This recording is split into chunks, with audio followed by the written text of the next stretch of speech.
Stellen Sie sich einmal vor, eines der modernsten Luftverteidigungssysteme der Welt, das russische S-400, wird offenbar durch einen einzigen Raketentreffer empfindlich getroffen.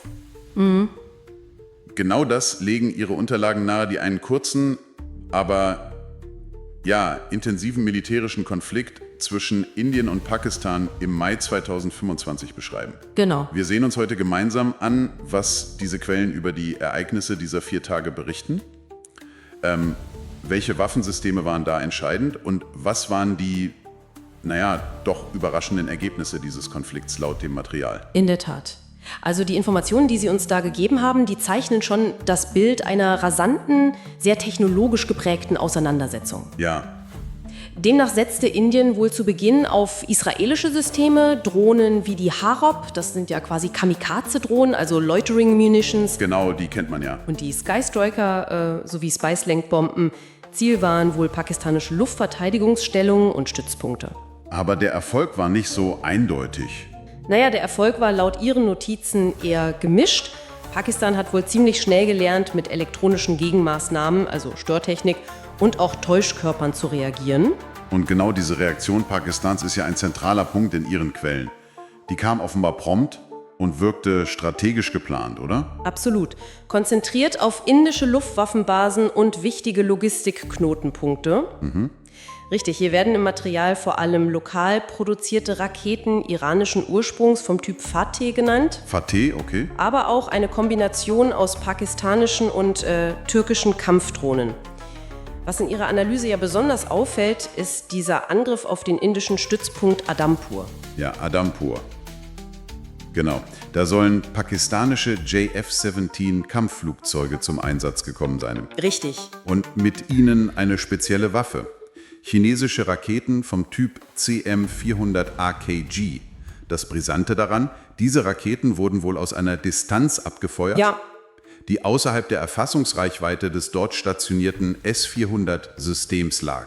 Können Sie das näher erläutern? Was genau wurde da getroffen? Also laut den Berichten in Ihren Unterlagen trafen diese CM-400AKG, das sind ja sehr schnelle Luft-Boden-Raketen, oft als hyperschallnah beschrieben. Hyperschallnah, ja. Nicht nur wichtige Radaranlagen, sondern eben auch Teile des S-400-Werfersystems selbst. Das Werfersystem selbst, oha. Ja, ein empfindlicher Schlag, wenn man bedenkt, dass der Wert des Systems auf, ich glaube, etwa 1,5 Milliarden Dollar geschätzt wird. 1,5 Milliarden.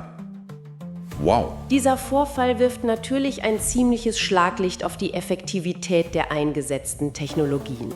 Das scheint mir auch ein Kernelement der Analyse in Ihren Quellen zu sein. Also welche Systeme werden da als besonders effektiv oder eben enttäuschend bewertet? Eindeutig. Die chinesische CM-400AKG wird als klarer Gewinner dargestellt. Weil sie das S-400 knacken konnte. Genau, gerade weil sie das S-400 überwinden konnte.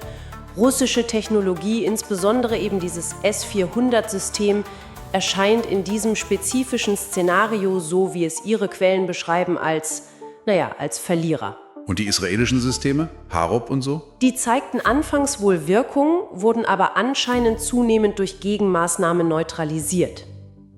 Sky Striker und Spice haben wohl gemischte Ergebnisse geliefert. Und die iranischen Fatah?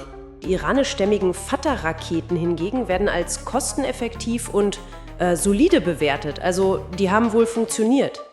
Wenn wir diese militärische Bewertung nehmen, was waren denn laut den Informationen die unmittelbaren Folgen dieses 4-tägigen Schlagabtauschs? Das Material spricht von einem doch unerwarteten taktischen Erfolg für Pakistan. Es wird sogar der Vergleich gezogen. Ja.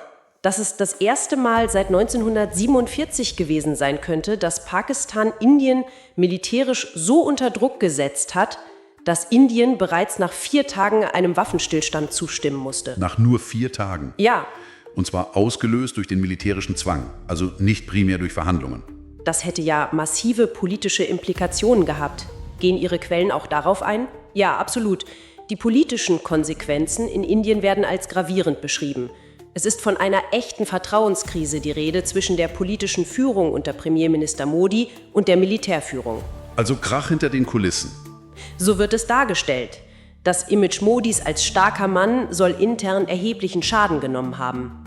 Ihre Notizen erwähnen ja auch hochrangige Treffen, bei denen Generäle die politische Führung kritisiert haben sollen. Und diese Krise hatte offenbar auch ganz konkrete Auswirkungen, sogar beim heiklen Thema Wasserressourcen. Genau das legen die Informationen nahe. Nach dem Waffenstillstand soll Indien den Wasserfluss im Fluss Chenab nach Pakistan wiederhergestellt haben. Wiederhergestellt. Freiwillig. Eben nicht freiwillig, so die Interpretation in ihren Quellen, sondern als direkte Folge des militärischen Drucks. Das wird als signifikanter strategischer Rückschlag für Indien gewertet, quasi ein Bruch mit der bisherigen Dynamik. Puh. Fassen wir also nochmal zusammen, was Ihre Quellen da nahelegen.